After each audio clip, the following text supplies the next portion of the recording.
Hello दोस्तों, मैं रवि आपका स्वागत करता हूं अपने YouTube channel maths by Ravi Mishra में। चलो आज हम स्टार्ट करते हैं। एक प्रैक्टिस सेट आज करेंगे हम।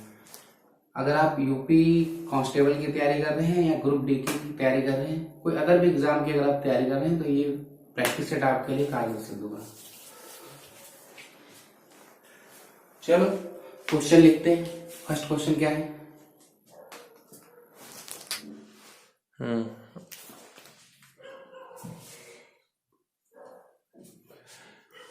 देखो ये क्वेश्चन है हमारा कि ये प्रीवियस आए हुए क्वेश्चन है ग्रुप डी में।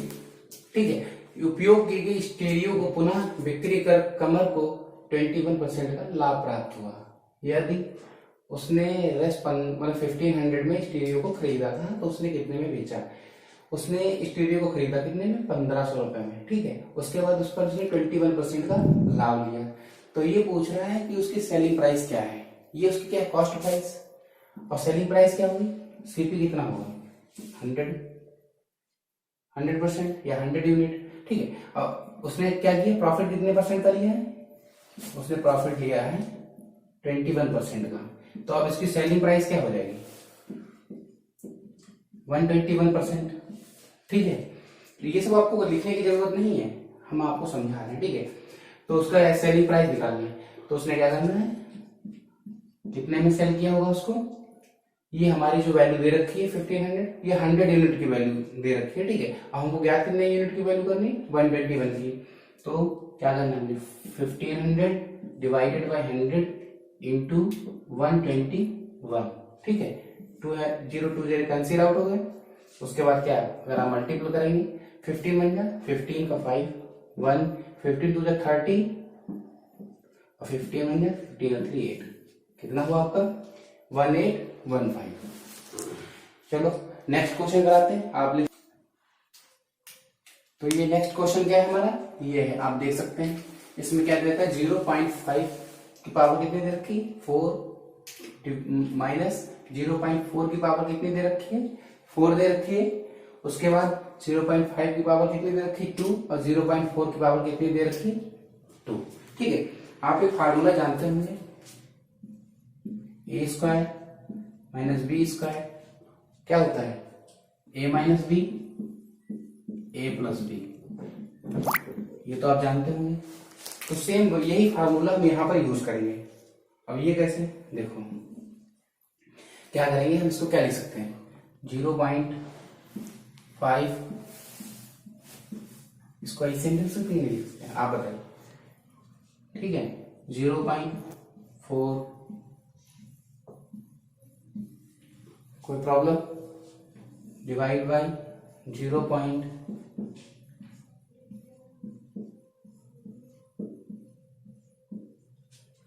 ये चीज तो आप जानते हैं कि ए स्क्वायर माइनस बी स्क्वायर, ये हमारे ए के इक्वल मान लो, ये बी के इक्वल मान लो। ठीक है। तो क्या करें? ए स्क्वायर माइनस बी स्क्वायर, तो क्या लिख सकते हैं? ए माइनस बी, ए प्लस बी लिख लेते हैं। यहाँ पर क्या लिखेंगे इसको बताइए? 0.51 का स्क्वायर ए माइनस बी, ए प्लस बी, ए प्लस बी, ए माइनस बी, कुछ भी लिख लो आप। एक ये हो जाएगा। दूसरा क्या हो जाएगा आपका? 0.5 2 का स्क्वायर माइनस 0.4 2 का स्क्वायर डिवाइडेड बाई 0.5 का स्क्वायर प्लस 0.4 का स्क्वायर। ठीक है। ये और ये क्या हो जाएंगे? कैंसिल आउट हो जाएंगे। आपका बचेगा क्या? ये बचेगा। ठीक है। क्या लिख सकते हैं इसको आप? 0.5 का स्क्वायर, 0.4 का स्क्वायर, फिर इसको आप क्या लिख सकते हैं? 0.5 प्लस 0.4, फिर आगे लग जाएगा A square minus B square into 0.5। ठीक है। माइनस 0.4, कितना हो जाएगा? 0.9 इंटू 0.1। ठीक है। 0.1 हो जाएगा। आप क्या करेंगे? 2 डेसिमल है, 2 0, आगे क्या लिख सकते हो? 9/100, तो 0.09। किसी को कोई समस्या? कौन सा ऑप्शन हो जाएगा? सेकेंड ऑप्शन हो जाएगा आपका। चलो नेक्स्ट क्वेश्चन आप स्क्रीनशॉट ले सकते हैं। चलो हम तीसरा क्वेश्चन देखते हैं। ठीक है, ये भी सब प्रीवियस ईयर के ही क्वेश्चन है।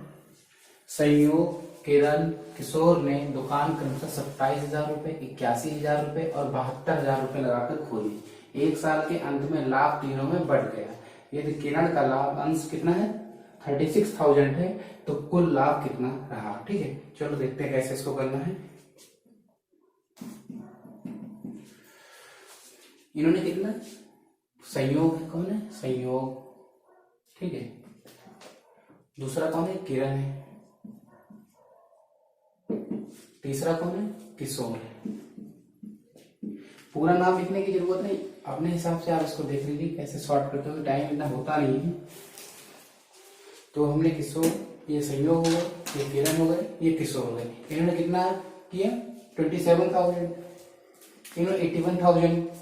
इन्होंने कितना किया? 72,000। ठीक है, तो क्या हुआ? अगर हम यहाँ लिखेंगे, इनको हम क्या करते हैं, जिस रेशियो में इन्होंने पैसा लगाया हुआ होता है, ठीक है, अगर टाइम पीरियड दोनों का सेम है और इन लोगों ने जिस रेशियो में पैसा लगाया है, तो उसी रेशियो में क्या होता है? हमारा प्रॉफिट बढ़ता है। ठीक है, तो इन्होंने टाइम पीरियड तो लगभग क्या है? दोनों ने एक साल के लिए ही लगाया, तो टाइम पीरियड तो यहाँ पर हो गया सेम। उसके बाद पैसा इन्होंने क्या लगाया?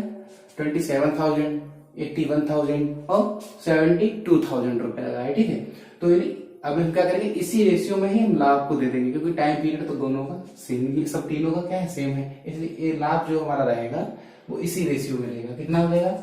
अब यहाँ पर 1000 1000 1000 तो कैंसिल आउट हो जाएंगे रेशियो में, तो कितना बचेगा? 27 रेशियो 81 रेशियो 72। ये भी और कैंसिल आउट हो सकता है। रेशियो को कोशिश किया करो जितना छोटा से छोटा हो सके। ठीक है, 9 3 जा 9 9 जा और 9 8 जा। ठीक है, अब क्या हुआ? इन्होंने जो अपना पैसा लगाया था वो 3:9:8 रेशियो में लगाया था। ठीक है, अब इनका जो प्रॉफिट होगा वो भी सेम इसी रेशियो में डिवाइड होगा। आपको बता ही चुके हैं क्योंकि टाइम पीरियड इनका क्या है? सेम है। ठीक है, तो हम क्या करें? इस क्वेश्चन में आगे क्या कह रहा है कि किरण का लाभ जो है कितना? 36,000 है, और किरण का है क्या रेशियो? 9 रेशियो। 9 की वैल्यू कितनी दे रखी है? 36,000। यानी कितने टाइम्स ये? 4,000 टाइम्स। ठीक है, तो आप मुझसे पूछ रहे हैं टोटल लाभ कितना है, टोटल प्रॉफिट पूछ रहा है। ठीक है, टोटल प्रॉफिट कितना मिलेगा? कितना हो जाएगा? 9 3 12 8 20। टोटल क्या हो जाएगा? 20 हो जाएगा। ये प्रॉफिट रेशियो है ना, तो टोटल प्रॉफिट कितना हो जाएगा? 20। क्योंकि जो ये हमारे किशोर है, किरण है, किरण का क्या है? 9 रेशियो। 9 रेशियो में कितना है? 36,000 है। टोटल कितना हो जाएगा? 20 रेशियो। 20 रेशियो का वैल्यू क्या हो जाएगी? 1 यूनिट की वैल्यू यहाँ पर कितनी है? 4,000। तो 20 यूनिट की वैल्यू क्या हो जाएगी? 80,000। तो ऑप्शन कौन सा इसमें सही हो जाएगा? ये वाला। ठीक है, नेक्स्ट क्वेश्चन देखते हैं। चलो नेक्स्ट क्वेश्चन देखते हैं बच्चों, 5वां है जो कि ये क्वेश्चन कह रहा है कि ये जो हमें वृत्तचित्र दे रखा है, ठीक है, ये सर्किल है, ये क्या है? इसकी स्पर्श रेखा है ईडी, ये हमारी कॉर्ड है, इस कॉर्ड को क्या कहते हैं? जीवा, मतलब जीवा है। ठीक है, जीवा को क्या कहता है? आगे बढ़ाकर बिंदु डी तक लाया जाता है। तो ये जो हमारी स्पर्श रेखा है इसको बिंदु डी पर क्या करती है? मिलती है। ठीक है, तो हमसे डीई की लंबाई पूछिए। क्या पूछिए? डी की लंबाई पूछिए। ठीक है, कैसे करें? करो ट्राई। 1 मिनट वीडियो पॉज करके ट्राई कीजिए आप। चलो देखते हैं। ठीक है, क्या करना है आपको? हमने आपको बताया था हर कोई सर्किल हो, ठीक है, कोई एक पॉइंट पीछे, सॉरी, कोई एक पॉइंट बाहर पी दे रखा हो, अगर इस सर्किल से अगर हम दो इस तरीके से स्पर्श रेखाएं खींच देते हैं, ए बी, या हमने एक और बताया था आपको कि हमारे पास कोई सर्किल है, बाहर कोई पॉइंट पी दे रखा है, यहां से हम जीवा को आगे बढ़ाते हैं, पॉइंट पी में मिलाते हैं और इससे एक स्पर्श रेखा खींच देते हैं। तो इनके लिए क्या बताएगा आपको, ये पी टी मान लो, आप इसको ए मान लो, इसको आप बी मान लो, ठीक है। तो यहाँ पर इसका यूज हुआ ना, तो ये चलो आगे बताएंगे। ये पहले देखो, तो हम क्या होता है, पी टी स्क्वायर बराबर होता है हमारा, ये जो स्पर्श रेखा है ना, इसका स्क्वायर जो होता है पीवी इंटू पी ए का square, P A sorry multiply में ये होता है पी टी स्क्वायर बराबर पीवी इंटू पी ए, ठीक है। कोई दिक्कत, वही यहां पर यूज होना है। क्या करना है, ये डी को फाइंड आउट करना है। ए भी कितना दे रखा है, ए भी हमको 9 सेंटीमीटर दे रखा है, कितना 9, और बी डी हमको कितना दे रखा है 3, ठीक है। तो क्या करना है, पूरी टोटल कितनी हो जाएगी 12। अब हमको निकालना है ईडी, तो ईडी स्क्वायर वाला क्या हो जाएगा 3 इंटू 12, तो क्या हो जाएगा ईडी स्क्वायर बराबर 36। कोई दिक्कत यहां तक, ईडी स्क्वायर बराबर क्या हो जाएगा 36, तो ईडी बराबर क्या हो जाएगा 6 हो जाएगा। कोई समस्या, कौन सा ऑप्शन सही है इसमें, सेकेंड ऑप्शन। इसमें कोई समस्या आप देख सकते हैं, स्क्रीनशॉट ले सकते हैं, बाकी हम एडवांस में आगे पढ़ेंगे। नेक्स्ट क्वेश्चन करते हैं। नेक्स्ट क्वेश्चन चलो देखते हैं। 18 मीटर ऊंची एक मीनार से एक बड़ी इमारत के शीर्ष का उन्नयन कोण कितना है 45 डिग्री है। उसी इमारत के तल का अवनमन कोण क्या है 60 है। इमारत की ऊंचाई क्या है, कहां से बात हो रही है, एक मीनार से बात हो रही है, ठीक है। ध्यान रखना, हाइट एंड डिस्टेंस आपने पढ़ी होगी। हम सबसे पहले इसके लिए हमें आपको बात बताते, बेसिक बता देते हैं। कहीं पे अगर ये राइट एंगल ट्रायंगल दे रखा है, यहाँ पर आपका 30 डिग्री दे रखा है, यहाँ पे आपको 60 डिग्री दे रखा है, और यहाँ तो आप जानते हैं परपेंडिकुलरिटी। ये 30 60 90 में क्या होता है, अगर 30 के सामने जो साइड है उसकी वैल्यू कितनी है, अगर 1 है, तो 60 के सामने जो साइड है उसकी वैल्यू कितनी हुई 3, और 90 के सामने कितनी हुई 2। सेकेंड 45 90। अरे इतना तो आप लोग जानते होंगे, तीनों कोणों का योग कितना होता है 180। अगर ये 45, ये तो 90 ही रहेगा, राइट एंगल ट्रायंगल। ये 45 है तो ये भी 45 होगा, ठीक है। अगर 45 दे रखा है तो यहाँ 45 के सामने 1 है तो यहाँ भी 1 होगी, ठीक है। और 90 के सामने क्या हो जाएगा √2 हो जाएगा, ठीक है। तो आपको पता है, जब आपने ट्रिगो पढ़ी होगी तो 30 60 90 में क्या होता है, किसी राइट एंगल ट्रायंगल में 30 के सामने अगर साइड 1 है तो 60 के सामने √3 होगी, ठीक है, और 90 के सामने 2 होगी। सेम यहाँ पे अगर राइट एंगल ट्रायंगल दे रखा है जिसमें एक एंगल 45 है तो दूसरा भी 45 होगा, यहाँ पर क्या होगा 90 होगा। अगर 45 के सामने कितनी साइड है 1 है, तो इस 45 के सामने कितनी साइड होगी 1, और 90 के सामने कितनी हो जाएगी √2। तो यहाँ पर क्या कह रहा है क्वेश्चन, ये बेस आपने देख ही लिया। चलो देखते हैं, बताते हैं। क्या 18 मीटर ऊंची एक मीनार, ये क्या है मीनार है हमारी, ये कितनी 18 मीटर है ऊंची, ठीक है। से एक इमारत, कोई ये इमारत है, ये हमारा तल है, ठीक है, कोई दिक्कत, ये हमारा तल है। इस मीनार से, मीनार के शीर्ष का उन्नयन कोण कितना है, ये हमारी इमारत है ना, ये हमारी मीनार है। इसमें तो किसी को कोई समस्या तो होगी नहीं, कि हमको कह रहा है कि 18 मीटर ऊंची हमारे पास क्या है मीनार है, ये हमारे पास क्या है इमारत है, ठीक है। अब इमारत, मीनार से इमारत का जो उन्नयन कोण है वो कितना है 45 है। उन्नयन कोण और अवनमन कोण तो जानते होंगे आप, ठीक है। ये राइट एंगल ट्रायंगल होगा, ये क्या होगा राइट एंगल ट्रायंगल होगा। और क्या कह रहे हैं, अवनमन कोण कितना है, उसी इमारत के तल का अवनमन कोण मीनार के शीर्ष से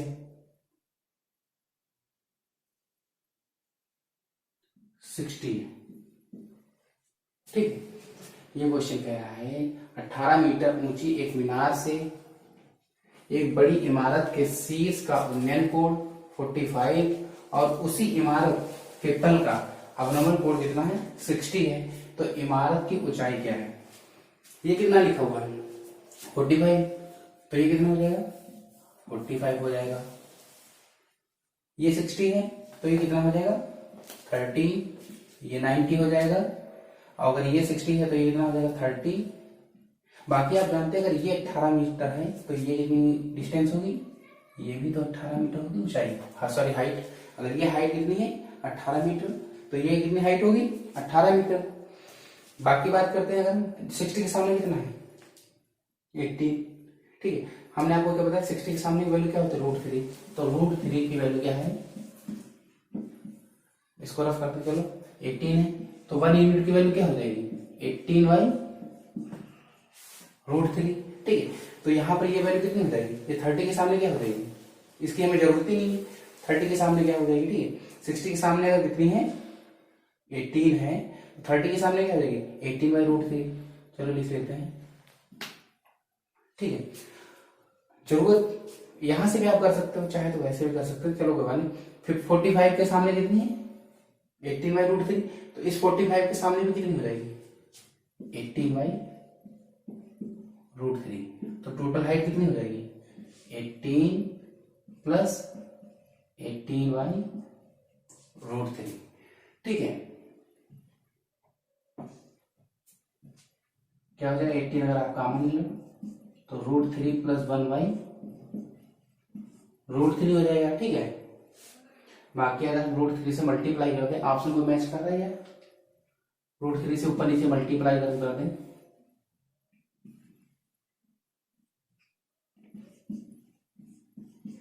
तो ये 3 हो जाएगा ना, 3 से 18 हो जाएगा।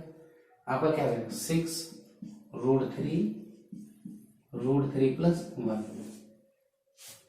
जिसको हम क्या लिख सकते हैं 6 3 प्लस √3 लिख सकते हैं, ठीक है। कौन सा ऑप्शन हो जाएगा आपका, डी हो जाएगा। किसी को कोई समस्या है, फिर से एक बार हम बता देते हैं, ठीक है।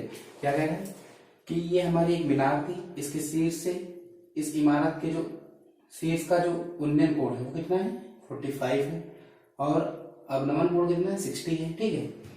अगर ये हमारी हाइट 80 है, ठीक है 18 है, तो ये हाइट कितनी हो जाएगी 18 हो जाएगी।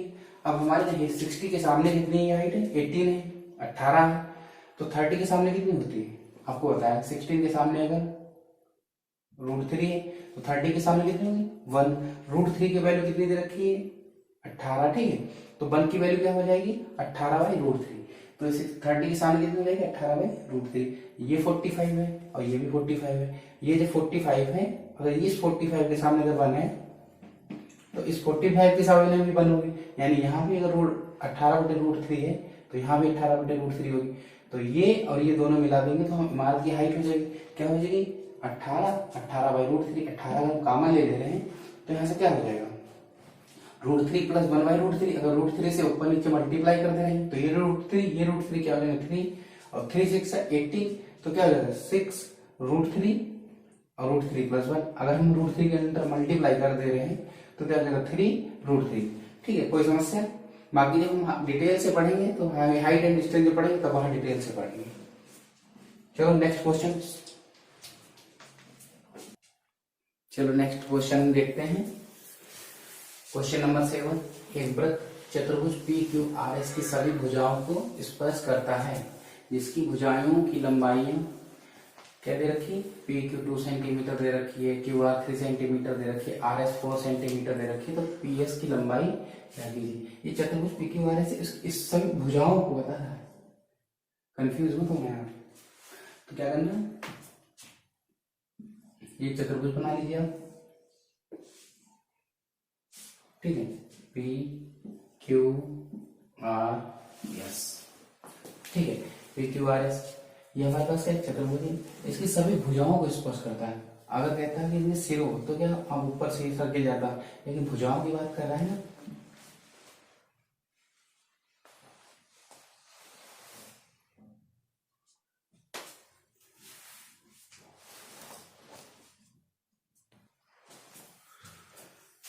तो ये क्या है,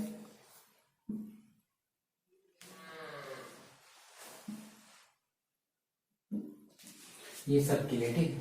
थोड़ा आर्ट की प्रॉब्लम आपको लग रही है। तो ये कह रहा है कि एक पी क्यू आर एस चतुर्भुज है, ठीक है, उसकी सभी साइडों को ये सर्किल क्या कर रहा है, टच कर रहा है, ठीक है, जिसमें पी क्यू की लंबाई कितनी दे रखी है, 2 दे रखी है, ठीक है। क्यू आर की लंबाई कितनी दे रखी है, क्यू आर की लंबाई दे रखी है 3 सेंटीमीटर, और आपको आर एस की लंबाई कितनी दे रखी है, 4, ठीक है। तो हमसे ये पूछ रहा है कि पी एस की लंबाई कितनी होगी, पी एस की लंबाई। एक इसकी ट्रिक भी बताएंगे, पहले हम कॉन्सेप्ट को समझ लेते हैं, ठीक है। कॉन्सेप्ट क्या है इसके पीछे, चलो देखते हैं। अगर हम इसको यक्स मान लें, ठीक है, आपने ये यहां पर तो क्या यूज हो रहा है, ये हमारा सर्किल है,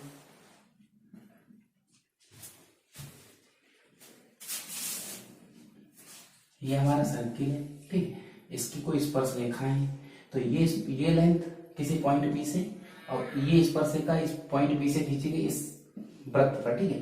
तो ये जो स्पर्श रेखा है और ये स्पर्श रेखा, इन दोनों की लंबाई क्या होती है, इक्वल होती है, ठीक है। वही लग रहा है यहाँ पर क्या है, एक ये सर्किल है, ये पॉइंट पी से एक ये स्पर्श रेखा खींची गई, एक ये स्पर्श रेखा खींची गई, तो जितनी लेंथ इसकी होगी उतनी ही लेंथ इसकी होगी, ठीक है। अगर ये एक्स है तो ये कितना होगा, ये भी एक्स होगा। टोटल अगर 2 है, अगर ये एक्स है तो ये कितनी बचेगी, 2 माइनस एक्स, ठीक है। अगर टोटल 2 है, ये एक्स है तो ये कितनी बचेगी, 2 माइनस एक्स, और ये टोटल कितनी है, ये तो पता ही नहीं हमको, ठीक है। यहाँ पर इसको पता ही नहीं, रुक जाओ, लिख लो, यहाँ पर एक्स ही होगी, सॉरी, ये 2 माइनस एक्स है, ये टोटल 3 है, तो ये कितनी बचेगी, 3 में से अगर आप 2 माइनस एक्स सब्ट्रैक्ट कर दो कितनी बचेगी बताइए, 3 माइनस 2 प्लस एक्स, तो क्या बचेगी 1 प्लस एक्स, तो ये कितनी बचेगी 1 प्लस एक्स, अगर ये, और ये कितनी होगी 1 प्लस एक्स, ठीक है। ये भी स्पर्श रेखा है, ये भी स्पर्श रेखा है, ये पॉइंट क्यू से है, ये पॉइंट आर से ये स्पर्श रेखा है, अगर ये 1 प्लस एक्स तो ये कितनी होगी 1 प्लस एक्स, ठीक है। अगर ये टोटल 4 है, ये कितनी 1 प्लस एक्स, तो कितनी बचेगी 4 माइनस 1 प्लस एक्स, ठीक, तो कितना हो जाएगा 4 माइनस 1 माइनस एक्स यानी 3 माइनस एक्स। ये आपको समझाने के लिए कर रहे हैं, तो ये कितनी हो जाएगी 3 माइनस एक्स। कोई समस्या, अगर ये 3 माइनस एक्स है तो ये कितनी हो जाएगी, ये भी 3 माइनस एक्स होगी, ठीक है। अब हम क्या करेंगे, ये लेंथ कितनी हो जाएगी, अगर हम इन दोनों को ऐड कर दें 3 minus x plus x, x x cancel 3, तो इसकी लेंथ कितनी हो जाएगी 3, तो ऑप्शन कौन सा हमारा सही हो जाएगा, बी ऑप्शन हमारा सही हो जाएगा। देखिए क्या एग्जाम में इतना टाइम होगा नहीं, तो हमेशा याद रखो ये साइड और ये साइड हमेशा क्या होंगे, योग करेंगे, इस आमने सामने साइडों का जो ऐड होता है, एडिशन, ये योग जो होता है वो इक्वल होता है, ठीक है। अगर 4 प्लस 2 मतलब S R plus P Q, और ये जो R Q plus P S, ये दोनों इक्वल होते हैं। एस आर कितना रहता है 4, पी क्यू कितना 2, ये आर एस कितना, आर क्यू कितना रखा है 3, और इसकी हमसे पूछिए, ठीक है। तो ये कितना 6, ये कितना 3, ये 3 इधर आ जाएगा तो कितना बचेगा एक्स। कोई समस्या, तो ये सब आपको करने की जरूरत नहीं है, ये 3 आ जाए डायरेक्ट ऐसे होगा।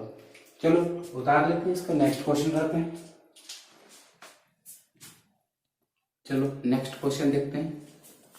नेक्स्ट क्वेश्चन कह रहा है, देखो कैसे करेंगे इसको। बॉड मास का रूल तो आप लोगों ने पढ़ रखा होगा, बॉड मास, ठीक है।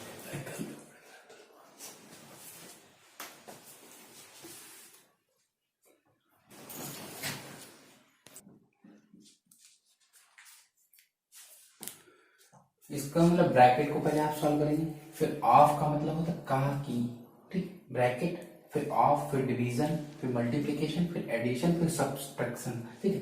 तो ऑफ का मतलब होता है का की, ठीक है, ऑफ सॉल्व करेंगे, ठीक है। तो सबसे पहले हमें ब्रैकेट सॉल्व करना है, क्या सॉल्व करना है ब्रैकेट, तो क्या करेंगे चलिए ब्रैकेट सॉल्व करेंगे, ठीक है। तो क्या हम लिखेंगे यहाँ पर 9/8, 9/8, ठीक, का की जगह क्या लिखते हैं, आप मतलब मल्टीप्लीकेशन ना, तो मल्टीप्लीकेशन 4/3 डिवीजन 3/4 और 2/3। सबसे पहले हम हाफ सॉल्व करते हैं, तो हाफ सॉल्व करेंगे ना, सबसे पहले ब्रैकेट ब्रैकेट हाफ, तो पहले हाफ सॉल्व कर लेते हैं। ठीक है, तो क्या हो जाएगा 4 2 जा और 3 जा 9 और यहाँ से 2 और यहाँ से कैंसिल आउट हो जाएगा।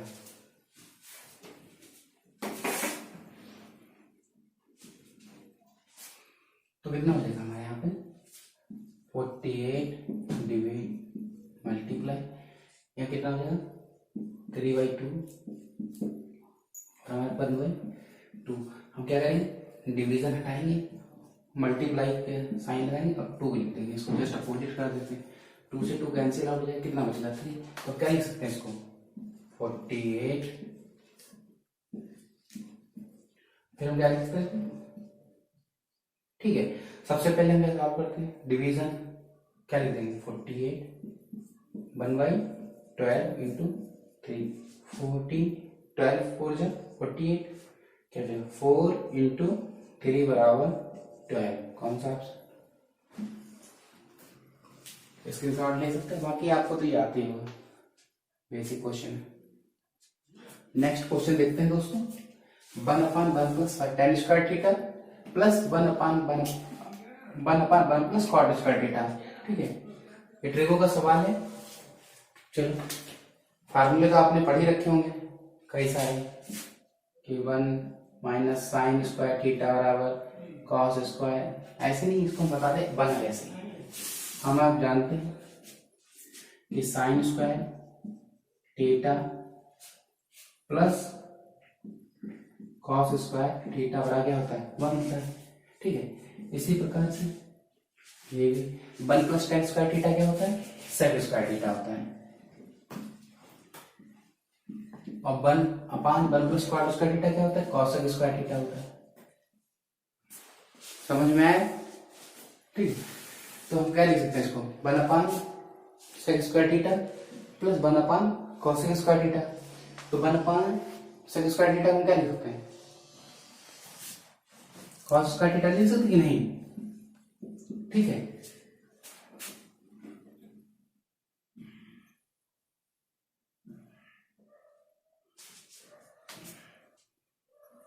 ठीक है, इसको हम क्या लिख सकते हैं cosec square sine square theta, sorry. हम ही आपको बताए थे कि sine square theta plus cos square theta क्या होता है 1 होता है। ठीक है, 1 प्लस tan स्क्वायर थीटा क्या होता है sec square theta, 1 plus cot square theta क्या होता है cosec स्क्वायर थीटा होता है। तो ये तीन हमने बताया ना, तो सबसे पहले क्या आता है 1 plus sine square theta plus cos square theta क्या होता है 1, कितना हो जाएगा 1 हो जाएगा। ठीक है, कितना हो जाएगा 1 हो जाएगा। चलो नेक्स्ट क्वेश्चन करते हैं। चलो नेक्स्ट क्वेश्चन देखते हैं। एक कॉलेज में लड़के और लड़कियों का अनुपात देना है 3:2 है। ठीक है, यदि 80% लड़के और 75% लड़कियां बेस्ट हैं, तो उन विद्यार्थियों की प्रतिशतता कितनी है जो बेस्ट नहीं है। ठीक है, बॉय और गर्ल्स का रेशियो कितना दे रखा है 3:2, जिसमें से 80% बॉय और 75% गर्ल्स क्या है बेस्ट हैं। तो भैया 20% बॉयज नहीं बेस्ट होंगे और 25% गर्ल्स नहीं बेस्ट होंगे। ठीक है, तो केवल हमें परसेंटेज उसका नहीं इसका निकालेंगे जो बेस्ट नहीं, इसीलिए हम एक्स्ट्रा वर्क क्यों करें। ठीक है, तो हम अगर इसको थोड़ा सा अगर इसमें डबल जीरो बढ़ा देंगे, इसको 100 के टर्म्स में कर लेते हैं, तो हमारे लिए थोड़ा रेशियो निकाल वो परसेंटेज वैल्यू निकालने में प्रॉब्लम होगी। ठीक है, इसको 300 कर लो आप, इसको 200, अगर सेम मल्टीप्लाई कर रहे दोनों में तो कोई प्रॉब्लम नहीं। ठीक है, लड़के कितने बेस्ट है 80%, तो बेस्ट कितने नहीं है 20%, तो इसका 20% कितना हो जाएगा 60।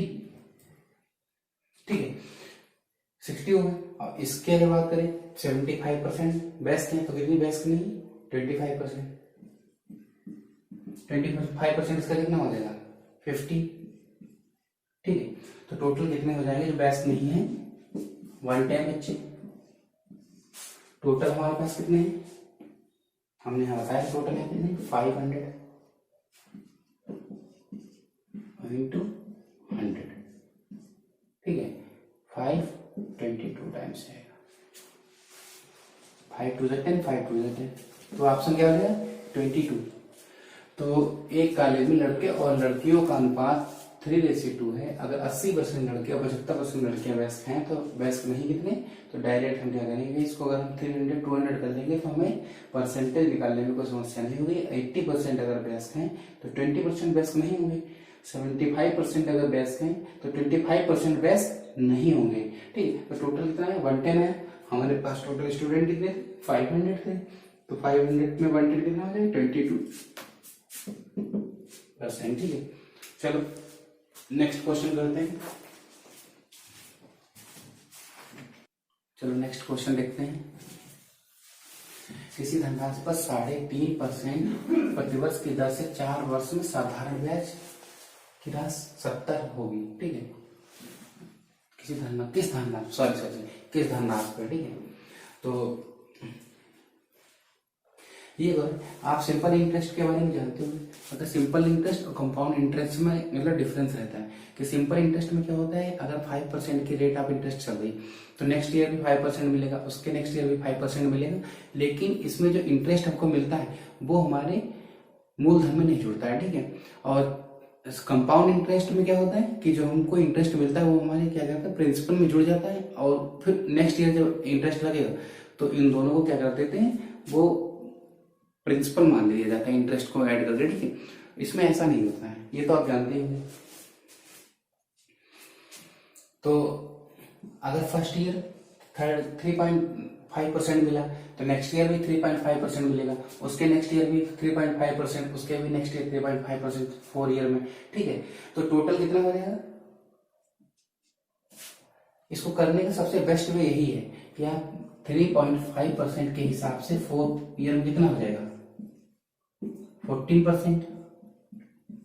ठीक है, 14% हो जाएगा। अब 14% की वैल्यू कितनी दे रखी है हमको 70। 1% की वैल्यू कितनी हो जाएगी 5, और 100% मूल प्रिंसिपल माल कितना होता है 100%।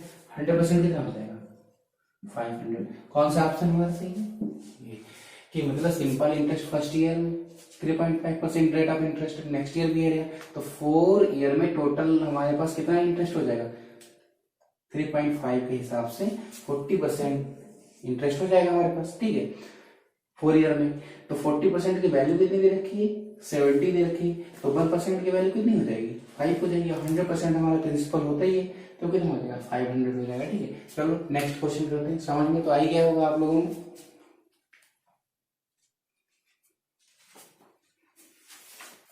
चलो नेक्स्ट क्वेश्चन करते हैं। ये क्वेश्चन कह रहा है किसी निश्चित धनराशि पर 2 वर्ष के लिए 6% की दर से प्रतिवर्ष साधारण ब्याज और चक्रवृद्धि ब्याज ये रेट ऑफ इंटरेस्ट दे रखा है, का डिफरेंस कितना दे रखा है 90 दे रखा है। ठीक है, 2 ईयर के लिए बात हो रही। ठीक है, रेट ऑफ इंटरेस्ट कितना है 90 है। ठीक है, sorry 6% rate of interest 2 year के लिए, उनका डिफरेंस 90 है। ऐसे पिछले भी सवाल में हमसे 14 की जगह 40 हो गया था, चलो हो जाता है। किसी निश्चित धनराशि पर 2 वर्ष के लिए रेट ऑफ इंटरेस्ट 6% है, डिफरेंस 90 है, तो इसके लिए फार्मूला भी लोग यूज करते हैं। क्या यूज करते हैं डी बराबर पी जो कि प्रिंसिपल होता है मूलधन इंटू आर बाई 100 का होल स्क्वायर। ठीक है, तो अगर इसमें आप रखोगे तो 90 पी हमको फाइंड आउट करना है, पी ही तो फाइंड आउट करना है हमको। ठीक है, तो आर कितना 6 इंटू 100 का होल स्क्वायर क्या हो जाएगा आपको 90 पी इंटू 36 बाई 100 इंटू 100 हो जाएगा। ठीक है, अब आप क्या करोगे पी कैसे निकालोगे, इधर कर दो 90 100 इंटू 100 डिवाइडेड बाई 36, 9 4 जा और 4 25 सा। ठीक है, 25 1 2 3 3 0 25,000 हो जाएगा। ठीक, तो ऑप्शन कौन सा हो जाएगा ये डी ऑप्शन हो जाएगा। इसको अगर आप ये फार्मूले से करना चाहते तो ऐसे कर सकते हैं, बाकी दूसरा मेथड बताते हैं, देख लो आप।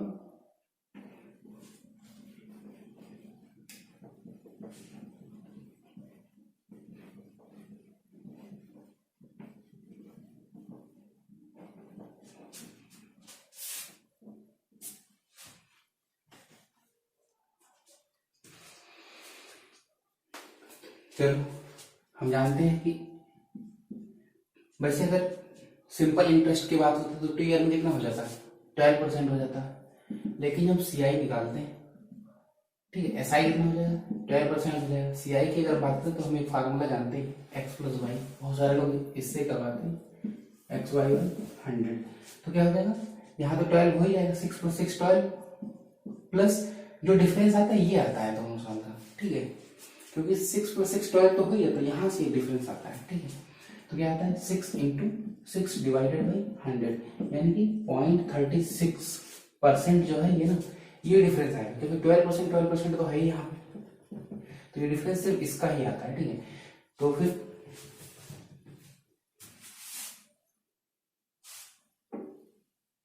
समझ तो गई हो ना। तो डिफरेंस कहां से है, एक्स वाई बाई 100 से ही डिफरेंस आता है। एक्स प्लस वाई जो होता है वो भी 12 हो जाता है, यहाँ एस आई भी 12 हो जाता है। तो डिफरेंस हमारा कितने परसेंट का आता है, एक्स वाई बाई 100% का ही डिफरेंस आता है, जो कितना 0.36% है, 0.36% है। इस 0.36% परसेंटेज में इतना है, और डिफरेंस कर दिया कितना रखा है, 90 दे रखा है। कितना दे रखा है, 90, ठीक है। तो हमारा 1% कितना हो जाएगा आप बताओ, 90 बाई 0.36, ये डेसिमल हटाएंगे, ऊपर हम 0 बढ़ाएंगे, ठीक है। और बाकी हमें हमारा प्रिंसिपल होता कि 100%, तो क्या हो जाएगा, ऊपर कर देते हैं, देख साइज नहीं रहा होगा मुझे लग रहा है, तो कितना हो जाएगा 100% कितना हो जाएगा, 900 डिवाइडेड बाई 36, ठीक है, इंटू 100, 9 4 जा 30, लेकिन यहाँ 90 दे रखा था, डबल 1 0 और आएगा, ठीक है, 90 दे रखा था, तो यहाँ पर क्या डेसिमल हटाएंगे तो डबल 0 बढ़ेगा, हमें ध्यान देंगे। तो इतना हो जाएगा, 1% की वैल्यू क्या हो जाएगी, ये हो जाएगी 9 4 जा, और ये 4 25 टाइम जाएगा, यानी कि 1% की वैल्यू कितनी आ जाएगी, 1% की वैल्यू जो है वो आ गई 250। तो 100% की वैल्यू कितनी आ जाएगी, 25,000, ठीक। चाहे आप ऐसे कर लें चाहे वैसे कर लें, कोई दिक्कत, समझ में तो आ ही रहा होगा कैसे करना है। चलो रफ करते हैं।